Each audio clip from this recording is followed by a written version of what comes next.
जय श्री राम। चलिए, आज एक बहुत ही खास सफर पर निकलते हैं।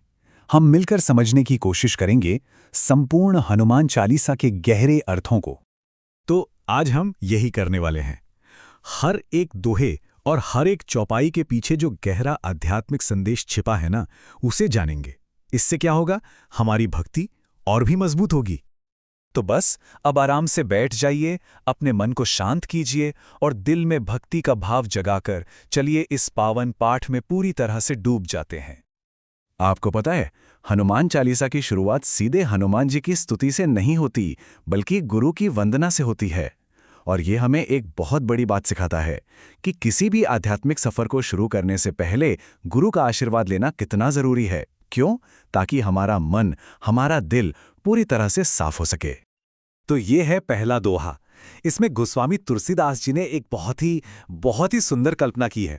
वो कह रहे हैं कि मैं अपने गुरु के चरणों की जो धूल है ना, उससे अपने मन के आईने को साफ कर रहा हूं। सोचिए, कितना गहरा और कितना सुंदर भाव है ये। तो इसका मतलब क्या हुआ?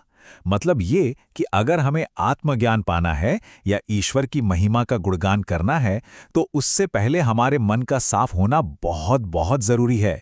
और ये सफाई, ये शुद्धि, ये सिर्फ गुरु की कृपा से ही मिल सकती है। अच्छा, अब आते हैं दूसरे दोहे पर। यहां पर एक भक्त अपनी पूरी विनम्रता के साथ अपनी कमियों को मानता है, वो स्वीकार करता है और फिर सीधे पवन पुत्र हनुमान जी से प्रार्थना करता है। यही तो है विनम्रता का असली मतलब। जब हम ये मान लेते हैं कि हाँ, मुझ में बुद्धि की कमी है, तो वही ज्ञान पाने का पहला कदम बन जाता है। तो हम हनुमान जी से क्या मांग रहे हैं? हम कह रहे हैं कि हमें बल, बुद्धि और विद्या दीजिए और हमारी जिंदगी की सारी मुश्किलों और कमियों को दूर कर दीजिए। तो गुरु वंदना के बाद अब यहां से चालीसा का असली मुख्य हिस्सा शुरू होता है।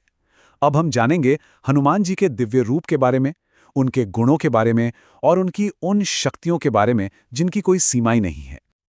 और ये रही पहली चौपाई, जहां से हनुमान जी की महिमा का गुणगान शुरू हो रहा है। जरा इन शब्दों पर ध्यान दीजिए।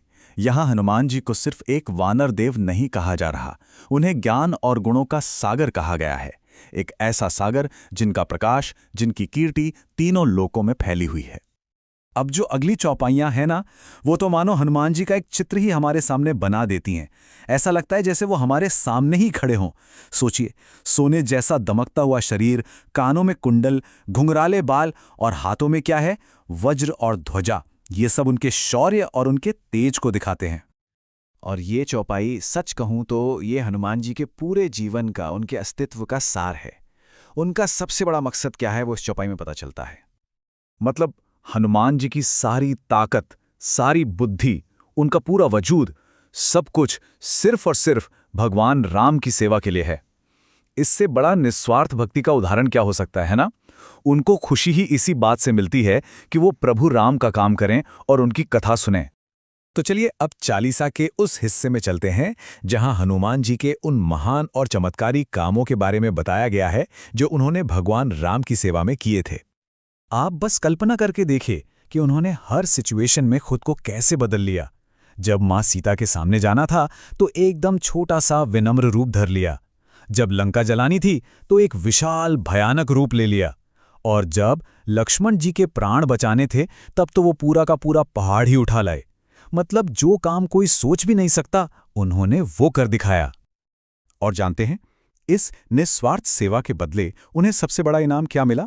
खुद भगवान राम का प्यार और सम्मान। सोचिए, जब भगवान राम ने ये कहा कि तुम मुझे मेरे भाई भरत जितने ही प्यारे हो, तो एक भक्त के लिए इससे बड़ा, इससे कीमती तोहफा और क्या हो सकता है? कुछ भी नहीं। अच्छा, अभी तक हमने हनुमान जी के बारे में जाना। अब चालीसा का फोकस इस बात पर आता है कि जब हम यानी भक्त हनुमान जी को याद करते हैं तो हमें क्या फायदा होता है, कैसे वो हमारी हर मुश्किल से रक्षा करते हैं। तो सवाल यही है ना, कि जब हम हनुमान जी को याद करते हैं, उनका नाम लेते हैं, तो उनकी कृपा से हमें किस तरह की प्रोटेक्शन मिलती है, कौन कौन से आशीर्वाद मिलते हैं। और देखिए, चालीसा इसका कितना साफ और दिलासा देने वाला जवाब देती है। वो कहती है कि जहां भी महावीर हनुमान का नाम लिया जाता है ना, वहां कोई भी बुरी शक्ति, कोई भी नेगेटिव एनर्जी टिक ही नहीं सकती। उनका नाम जपने से बीमारियां और दर्द दूर होते हैं, और जो भी उनकी शरण में आ गया वो हर तरह के डर से आज़ाद हो जाता है। और अब हम चालीसा के बिल्कुल अंत में आ गए हैं। यहाँ जो समापन श्लोक हैं वो हमें बताते हैं कि इस पवित्र पाठ को करने का सबसे बड़ा, जो अल्टीमेट आध्यात्मिक इनाम है, वो क्या है। और ये रहा चालीसा का आखिरी और शायद सबसे शक्तिशाली दोहा। इसमें एक बहुत बड़ा वादा किया गया है। ये कोई छोटा मोटा आश्वासन नहीं है। इसका मतलब है कि हनुमान चालीसा पढ़ने से सिर्फ दुनियावी फायदे नहीं मिलते, बल्कि ये हमें सिद्धि तक ले जाता है, यानी स्पिरिचुअल परफेक्शन तक। और इस बात की गवाही कौन दे रहा है? कोई और नहीं बल्कि खुद भगवान शिव। तो इस पवित्र पाठ के साथ हम सब मिलकर यही प्रार्थना करते हैं कि बजरंगबली की कृपा से सबके दुख दूर हों और हर किसी की जिंदगी में शक्ति, कामयाबी और सुकून आए।